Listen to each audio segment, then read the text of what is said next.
Bienvenidos al Bibliófilo.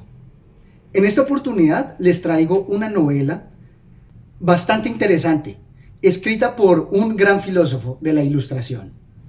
Y esta obra me va a permitir hacer una crítica muy interesante que ya he relacionado en otros videos anteriores y que aquí voy a contrastar con lo que expone un gran escritor de la talla de Mario Vargas Llosa. Acompáñenme. El señor Diderot, después de haberse pasado días enteros componiendo cartas bien escritas, bien pensadas, bien patéticas y bien románticas, por consejo de su mujer y de sus asociados de perversidad, empleaba todas las mañanas deshaciéndolas, para suprimir todo aquello que de espectacular, exagerado o contrario a la extrema sencillez y más elemental verosimilitud tenían. De suerte que si por azar hubieran sido halladas en la calle, de las primeras dirían, son hermosas, muy hermosas. Y de las segundas es la pura verdad. ¿Cuáles de las dos son las buenas? Quizás las que despiertan admiración, o por el contrario, las que crean una ilusión de autenticidad. En esta maravillosa obra se nos presentan también, a modo de prólogo o epílogo, unas reflexiones bastante profundas sobre la composición de la obra. Se trata de la obra La religiosa del filósofo Denis Diderot. Acompáñenme a conocer mis impresiones.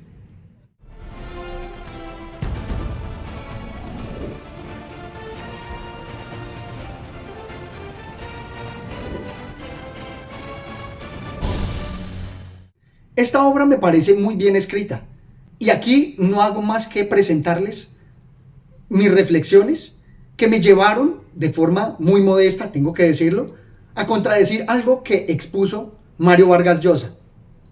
¿Por qué llegué a esta reflexión?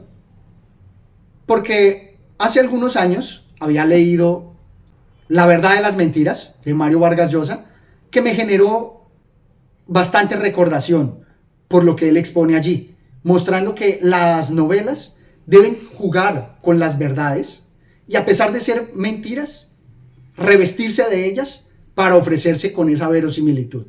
Una gran preocupación que hemos visto a lo largo de varias obras y varios autores. En la parte final de la obra, que casi que lo dicen que es el prólogo, pero que está al final, se hace una explicación muy detallada de la composición de la obra, en donde la preocupación del autor era revestirla de esa verosimilitud. Eso indudablemente me llamó la atención sobre la verdad de las mentiras, sobre esa característica de credibilidad que se ofrece. Y aquí quiero compartir con ustedes dos ideas importantísimas. La primera es la crítica con respecto a lo que expone Mario Vargas Llosa. Y es porque luego de leer la obra, como se me presentó esa asociación directa, busqué en el libro de Mario Vargas Llosa qué de pronto había dicho alrededor de esta obra. Y me encontré con lo siguiente. Cuando está hablando de La Romana, de Alberto Moravia, nos dice, la comparación con una novela dieciochesca se impone sobre todo porque, como La religiosa o Fustín, La Romana solo es creíble para el lector que renuncia a la ilusión realista y se adentra en sus páginas dispuesto a vivir una fantasía literaria, una ficción. Y la verdad, estoy en total desacuerdo con su impresión, porque al contrario, yo cuando me sumergí en la lectura de la obra, debo decir que capturó inmediatamente mi atención. Y no es que yo le haya otorgado esa facilidad o me haya dejado seducir o haya renunciado a esa ilusión. Y aquí está de forma patente la crítica que le realizaría a Mario Vargas Llosa. Y es que él se para de pronto desde su experiencia y desde la actualidad a criticar esa obra. Por el contrario, yo creo que la obra, por su posición histórica, no pierde nada de lo verosímil, no pierde nada de lo real. Para mí me envolvió inmediatamente con todas las características de la realidad. Tanto así que incluso me llegó la asociación con Extramuros de Hernández Soto, del cual también realicé un video. Y asimismo se me presentan las asociaciones con la lectura que realicé de las memorias del asesino poeta Lacenaire. del cual también realicé un video. Me parece muy importante dentro de lo que es la verosimilitud, la relación que tiene con la CNR, no solamente dentro de la historia, sino como estructura. Porque sabemos que desde las memorias y en esta época en particular, era un mecanismo que tenían para presentar sus vivencias. Por tanto, eran un medio de divulgación bastante conocido. Tanto así que de manera efectiva logró convencer a las personas sobre la realidad de estos testimonios. Y dentro del relato, pues la realidad que ofrece cuando los hijos no son queridos. La historia de esta religiosa es muy afín con la de la CNR. Y todo eso me parece que la reviste de gran verosimilitud y realidad. Y esto me lleva a la segunda reflexión que quería compartir con ustedes. Y es que es posible que por la lejanía de estos personajes históricos se empieza a borrar esa delgada línea que hay entre lo real y lo ficticio. E indudablemente, cuanto más se apartan de nuestra realidad, más tendemos a colocarlos como personajes ficticios a los históricos y reales. Algo que incluso pudo haber pasado con la Ilíada de Homero. Cuando ha pasado tanto tiempo, deben haber bastante pruebas incontestables de su realidad para no mezclarlas en todo lo fantástico. Y creo que aquí se presenta algo similar, pues en esa lejanía, en esa diferencia de costumbres entre las personas del siglo XVIII y nuestra actualidad, todo lo real histórico tiende a volverse ficticio. Por supuesto, yo no tengo la última palabra y me gustaría que ustedes en los comentarios me dejaran sus observaciones o argumentos en qué opinan sobre estas ideas. Por lo pronto, lo que les puedo contar es que tiene una gran relación con Extramuros porque evidentemente nos va a hablar de la vida dentro del claustro de una religiosa.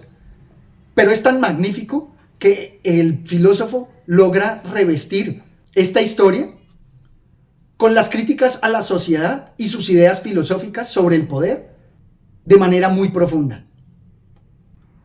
Pues es que el mundo de las religiosas es como ese laboratorio o esa versión condensada de la sociedad en general.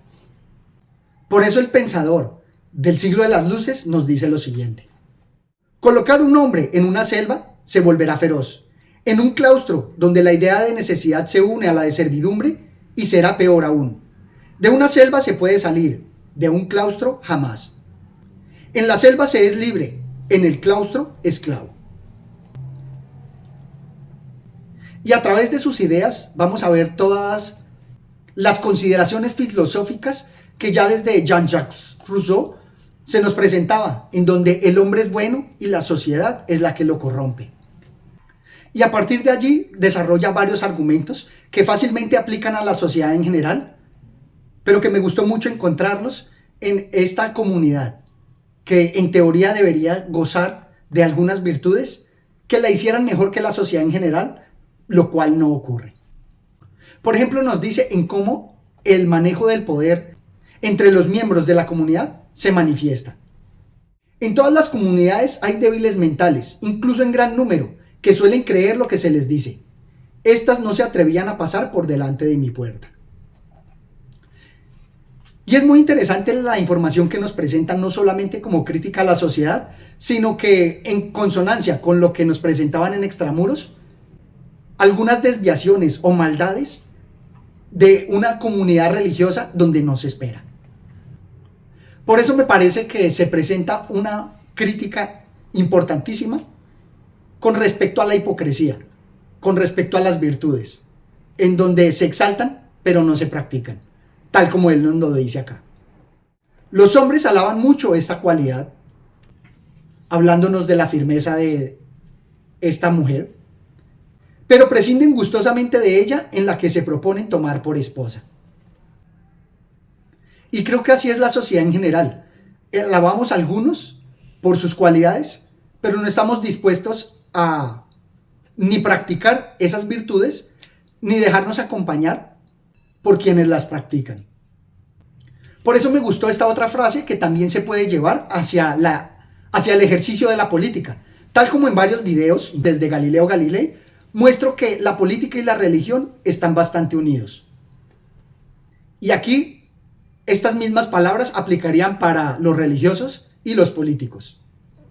Gracias a Dios estaba familiarizada con los numerosos fárragos con los que los religiosos predican sobre su estado, que conocen bien y que detestan, contra el mundo que aman, destrozan y desconocen. Y díganme si no, estas palabras también aplicarían al político, donde el político alaba su ocupación y se creen los salvadores del mundo, quienes realizan grandes acciones, pero en realidad lo que hacen es destrozarlo por el desconocimiento que tienen de la realidad. Y esto aplica para los grandes políticos, porque se olvidan del ciudadano común y gobiernan desde altas esferas, olvidándose de las reales necesidades del pueblo que gobiernan. Y por eso mismo nos va a presentar las grandes injusticias que se presentan, en donde los líderes no son castigados por las injusticias que cometen, mientras que todos los subalternos sí sufren grandes consecuencias e injusticias. No me atrevería a pensar que el peso de la mano de Dios recayera sobre esta indigna, pero lo cierto es que enloqueció y está encerrada. Sin embargo, la superiora vive, gobierna, atormenta y goza de buena salud. De verdad que estas injusticias máximas dentro de la sociedad obligan a pensar. Y asimismo con los grandes líderes que también cometen grandes crímenes y pocas veces son castigados por ellos. Y eso nos lleva a la gran crítica que se presenta hacia la figura de Dios, quien permite estas injusticias, quien permite estas maldades y finalmente quien lleva a las personas a la resignación en vez de al cambio de las situaciones. Algunas veces con unas lógicas bastante enredadas que ya en varios videos he criticado y he mencionado, en donde es curioso que la religión busca responsabilizar de todo a Dios y exculparlo, de tal manera que hay una gran confusión en cómo este dador de todos los bienes también permite el mal. Me parecía bastante singular que una misma cosa viniera de Dios y del diablo, según lo creyera oportuno uno u otro. Existen muchas circunstancias parecidas en la religión, y quienes me han consolado a menudo me han dicho, refiriéndose a mis pensamientos, unos que eran instigaciones de Satán, otros que se trataba de inspiraciones divinas. El mismo mal viene o de Dios, que nos prueba, o del diablo, que nos tienta. De verdad que esto me parece muy potente. Finalmente, quiero destacar un aspecto sobre las grandes dificultades que sufrió esta persona, este personaje, que casi que la empujaba al suicidio. Lo que de alguna manera nos presentaría un argumento contra lo que Albert Camus nos presentaba en el mito de Sísifo, en donde exalta las bondades del suicidio. Aquí parece mostrarnos un aspecto psicológico bastante importante de los suicidas, pues nos dice así: me hicieron perder el gusto porque casi todos los medios de quitarme la vida, porque se me parecía que lejos de oponerse a ellos, me los facilitaban. Esto indudablemente nos va a presentar una línea de pensamiento interesante que podemos contrastar contra lo que nos presentaba el filósofo francés con respecto al suicidio. Esto es todo cuanto tenía por compartir con ustedes. Los animo a que lean estas grandes obras, a que me dejen sus comentarios y me acompañen en una próxima oportunidad. Gracias.